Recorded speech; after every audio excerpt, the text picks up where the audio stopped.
មួយទៀតគឺកូនសាក់របស់យើងអញ្ចឹងសម្រាប់ការមុនខ្ញុំយកមកដូចជា4គ្រាប់តែអស់ហើយអាហ្នឹងឥឡូវនៅសល់ឈុតក្រោយខ្ញុំយកមកពណ៌ដូចគ្នាអញ្ចឹងសម្រាប់អានេះទូទៅគឺយើងលក់មួយគ្រាប់នេះ6រៀលប៉ុន្តែបើសិនជាអ្នកគ្នាយកមុនអ៊ំទុក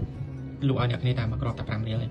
discount ដល់អ្នកគ្នា$1សល់តែ3គ្រាប់ទេសម្រាប់អ្នកដែលសួរយកទៅដាក់នៅណា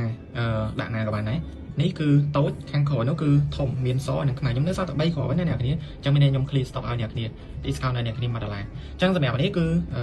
ឡាបរបស់វាផ្លេចដូចកាលមុនអញ្ចឹងហើយសម្រាប់នេះគឺយើងអាចយកទៅដាក់នៅលើមួកសុវត្ថិភាពឬក៏នៅលើម៉ូតូសម្រាប់ធំវិញធំមែនទេអ្នកនរគ្នាអាចមើលទំហំវាគឺខុសគ្នាអញ្ចឹងសម្រាប់ធំនេះបើសិនជាអ្នកគ្នាសួរយកទៅដាក់នៅណាអ្នកគ្នាអាចយកទៅដាក់នៅលើ Pass App ឬក៏លើ LAN ឬក៏លើកន្លែងណាដែលអ្នកគ្នាចង់ដាក់ជាពិសេសសម្រាប់បងម៉ូតូធំអត់ទេខ្ញុំមិនដាក់តូចទេដោយសារវាតូចពេកនេះអាចទុកដាក់លើមុខទៅ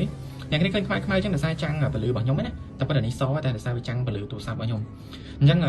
អាធំនេះគឺដាក់ជាមួយនឹងកតុយម៉ូតូធំហ្នឹងត្រូវ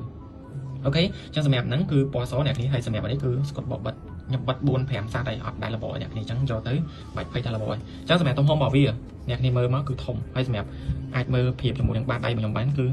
ចង់ធំជាងបាតដៃអ្នកគ្នាអញ្ចឹងបើសិនជាស្តាងឡាបទៅទៀតគឺធំអញ្ចឹងអ្នកគ្នាធ្លាប់ឃើញណាពេលដែលយើងជិះទៅគឺអាឡាបនេះគឺវាបោះសម្រាប់អ្នកគ្នាដែលត្រូវការអាចទៅមកបានអញ្ចឹងខ្ញុំនៅសល់សធំមួយខ្មៅធំមួយហើយនឹងមួយទៀតគឺសតូចអ្នកគ្នាអាច